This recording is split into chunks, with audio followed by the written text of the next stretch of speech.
Hey, what's really going on? Ann Floyd here with Foxy Global News. Because if you're getting your news from mainstream American outlets, you are missing the entire story.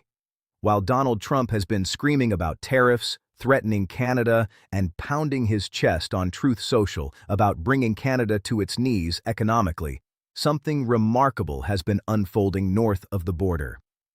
And it is not what Trump expected. It's not what his advisors predicted, and it is certainly not what he's been telling his supporters. Canada's economy just posted numbers that have economists in Washington scrambling to rewrite their projections. Trump's tariff threats were supposed to crater the Canadian dollar, send Canadian businesses fleeing south, and prove once and for all that Canada needs the United States more than the United States needs Canada. The exact opposite is happening, and Mark Carney saw this coming from a mile away. Let me walk you through the numbers that dropped just this week, numbers that the American media is conveniently ignoring. Canadian inflation fell in February, not held steady, not ticked up slightly. It dropped. And this is happening while the American economy is wrestling with inflation pressures that Trump's own policies are making worse. The Iran situation that he escalated, then said he'd wind down, then escalated again, it's sending energy prices haywire. His tariff threats are creating supply chain chaos that's hitting American consumers directly in their wallets. And yet, Canada's inflation is going down. You might be asking yourself, how is that even possible? Here's where Mark Carney's master plan comes into focus. And trust me, this is something they did not teach at whatever business school Trump claims he attended. Carney understood something fundamental that the Trump administration, in all their bluster and America First rhetoric, completely missed. When you threaten a trading partner, when you treat them like an adversary instead of an ally, you don't just change trade flows. You change behavior, you change priorities, you change entire economic strategies. So instead of panicking, instead of rushing to appease Trump, instead of offering concessions, Carney doubled down on Canadian sovereignty. He began pivoting Canada's economic strategy away from total dependence on American markets.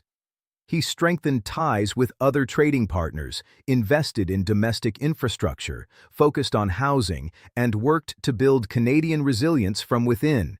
And here at Foxy Global News, we've been watching this play out week by week, because this is the story American media refuses to tell you. Canadian exporters have been diversifying for months. They saw this coming. When Trump started his first round of tariff threats, Canadian business leaders didn't sit around waiting for American politicians to save them. They started exploring markets in Asia, Europe, and South America. And those relationships are now paying dividends. The inflation drop in February is particularly telling because it happened despite global energy volatility from the Iran conflict. Canada is an energy exporter, so you'd expect that volatility to flow straight into Canadian inflation numbers. But it didn't. Why? Because Carney's government has been managing the economy with actual competence instead of social media tantrums. And here is the thing that's really going to bother Trump when his advisors finally explain it to him in small enough words. Canada's economic resilience is making his tariff threats look completely impotent. Every day that passes where Canada doesn't collapse, where Canadian businesses don't come crawling back begging for mercy, is another day that proves Trump's entire economic worldview is built on outdated assumptions and ego rather than reality. Trump built his entire political brand on being a master negotiator, the art of the deal, the guy who can bully anyone into submission. And Mark Carney is quietly, methodically proving that doesn't work when you're dealing with a competent government that actually understands modern economics. Now let's talk about what Carney is doing with housing and infrastructure, because this is a long game that Trump's short attention span simply cannot comprehend. Carney is preparing to open the public purse for massive housing construction, infrastructure upgrades, and the kind of economic resilience required for a world where the United States is no longer a reliable partner. Every dollar Canada invests in domestic housing circulates inside the Canadian economy. It employs Canadian workers, uses Canadian materials, and builds Canadian cities and communities. It is not dependent on whether Donald Trump wakes up in a good mood or decides to fire off another unhinged post about tariffs. And here is the beautiful irony Trump will never understand. By threatening Canada, by treating Canada like an enemy, Trump actually did Carney a favor. He gave him the political justification to make these investments. He gave him the ability to go to the Canadian public and say, "Look, we cannot depend on the Americans anymore. We need to build our own strength." And the Canadian public, watching Trump's behavior, is largely agreeing. Think about what that means for American workers. Trump sold his tariff policy as protecting American jobs. America first, right? But what's actually happening is that he is alienating America's closest trading partner and biggest customer for American exports. Canada buys more American goods than any other country on Earth. As Canada diversifies away from American dependence, as Canadian consumers start buying from other countries, and Canadian businesses build relationships with non-American suppliers, those are American jobs disappearing. Those are American factories losing contracts. Those are American communities that suffer. Trump doesn't understand this because he doesn't understand basic economics. He thinks tariffs are paid by other countries. He thinks threatening allies makes them respect you. And while he's operating on that level of understanding, Mark Carney is playing three-dimensional chess. Here at Foxy Global News, Floyd wants you to understand what is really at stake. Other countries are watching this. South Korea is watching. Japan is watching. The European Union is watching. Australia is watching.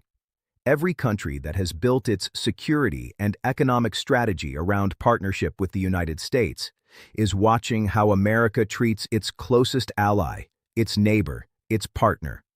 And what they're seeing is that under Trump, alliance means nothing. Partnership means nothing. A century of shared history means nothing. But they're also seeing that resistance works. That, with competent leadership and strategic planning, it is possible to build resilience against American economic pressure. Canada is becoming a case study in how to handle Trump. Not by appeasing him, because appeasement doesn't work with bullies. Not by matching his hostility, but by calmly and systematically building alternatives, diversifying, investing in domestic strength, and treating Trump's threats as a problem to be managed rather than a crisis to panic over. Trump thought volume was the same as strength.